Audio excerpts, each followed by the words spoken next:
di dalam cerita tersebut. Jadi contohnya Laskar Pelangi ya yang kalian pernah baca ya.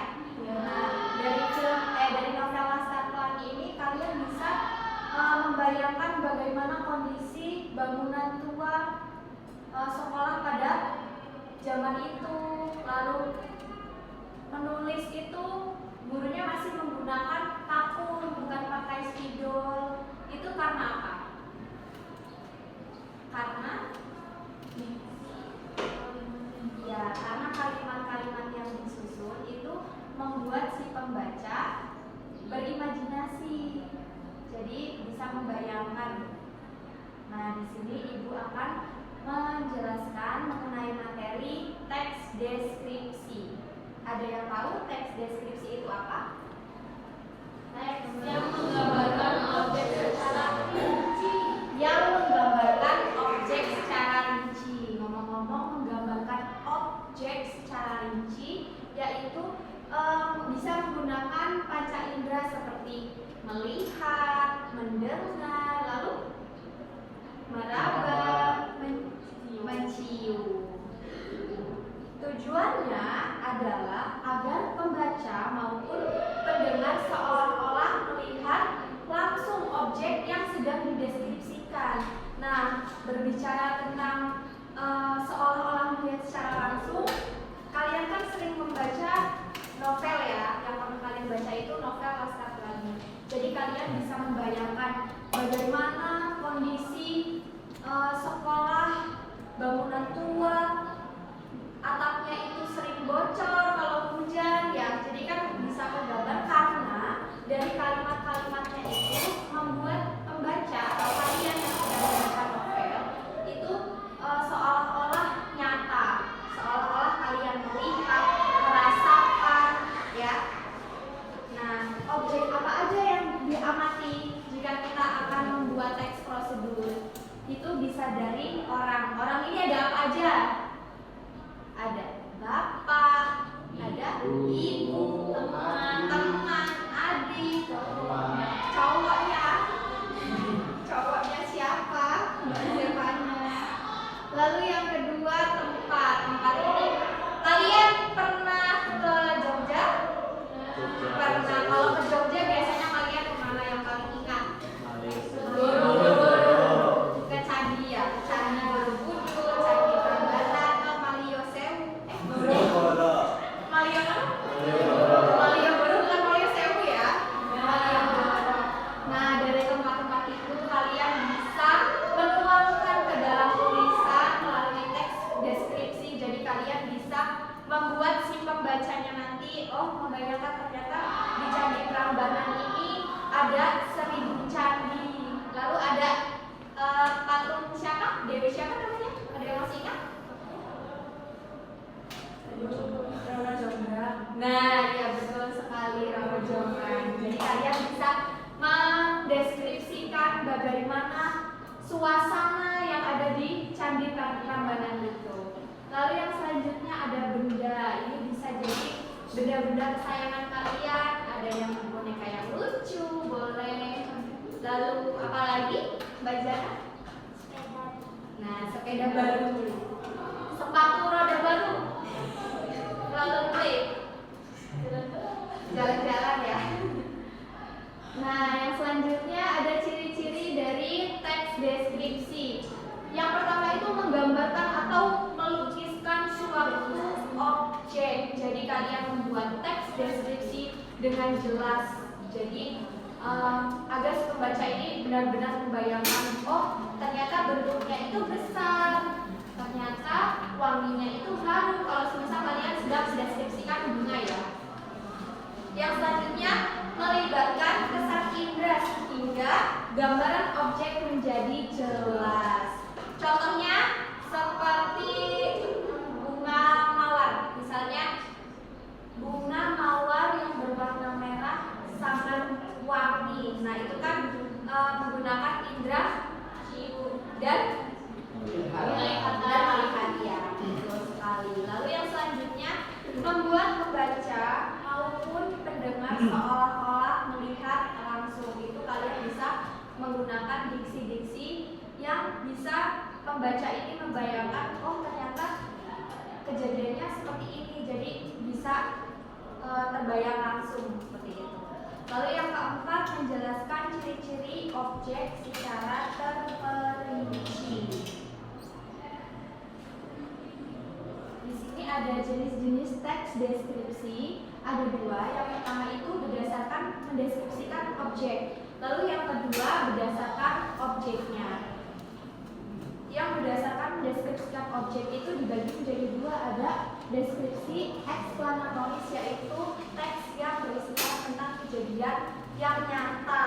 Lalu yang kedua teks deskripsi sugesti, itu kesan ya, kesan atau imajinasi. Di sini ada contohnya biar kalian mudah memahami. Boleh Mbak Jana untuk membacakan? Contoh deskripsi eksplanatoris.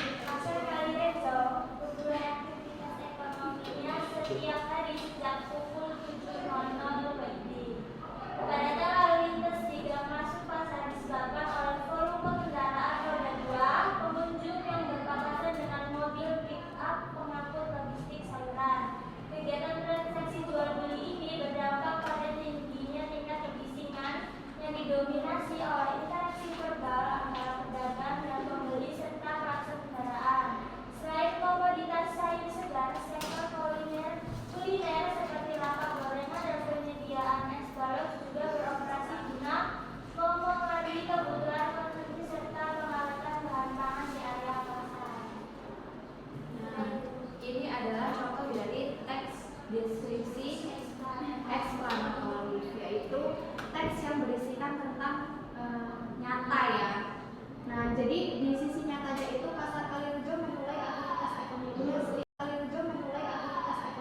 setiap hari sejak pukul 7. Jadi ada berdasarkan data. Lalu kepadatan lalu lintas juga masuk pasar disebabkan oleh volume kendaraan yang roda 2 yang pengunjungnya berpapasan dengan mobil pick up. Jadi ini berdasarkan kejadian nyata ya. Lalu yang contoh deskripsi sugesti itu sama aja, topiknya tadi mengenai pasar di Kalirejo.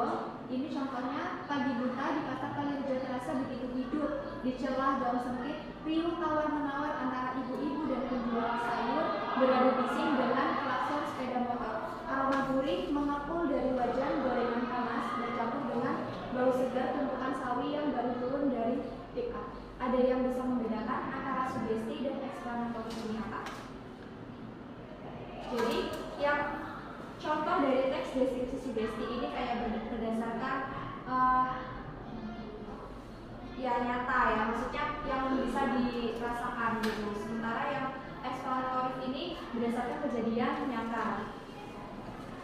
Perbedaannya itu di bagian riuh tawar-menawar antara ibu-ibu dan penjual sayur, jadi beradu bising. Jadi si pembaca itu bisa membayangkan, oh di sana itu suasananya seperti ini, kayak suasananya itu bising, riuh ramai ya, betul. Nah, sementara yang eksplanatoris tadi itu kayak lebih ke nyatanya.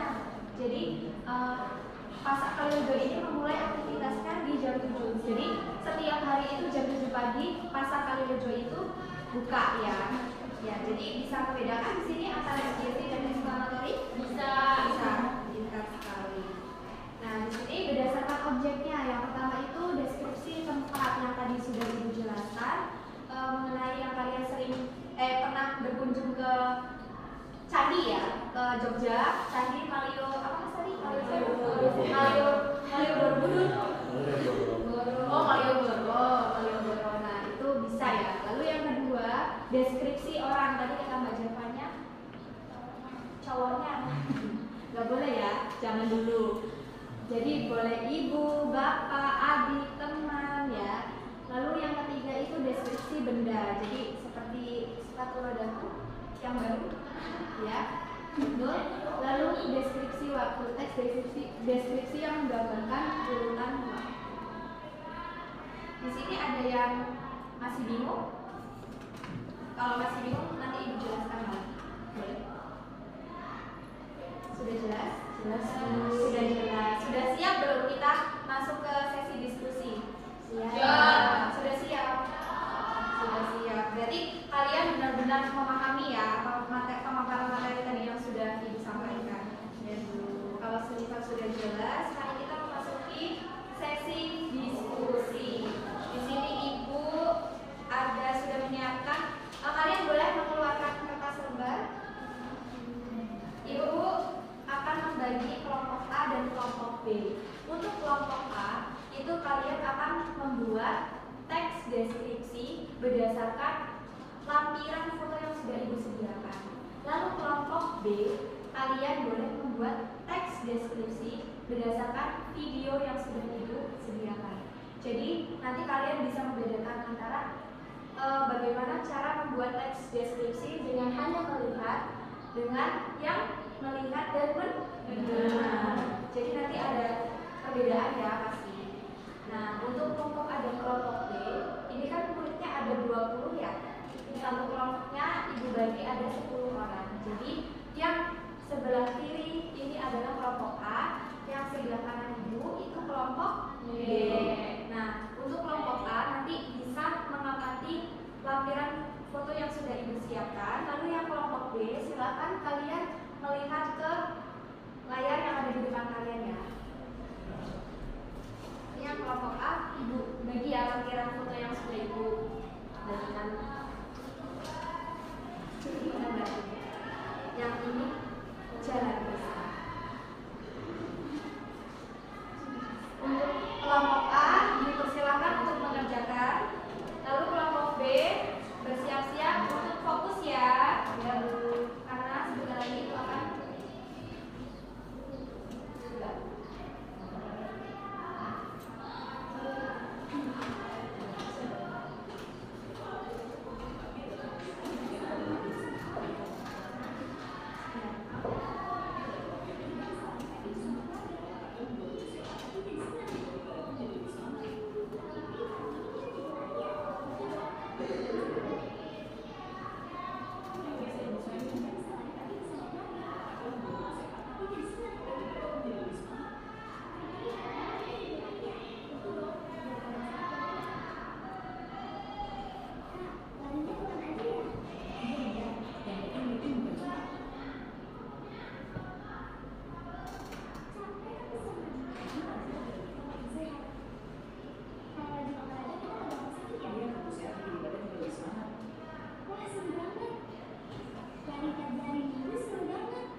gimana, ada kesulitan dalam pengerjaan? Tidak ada ya?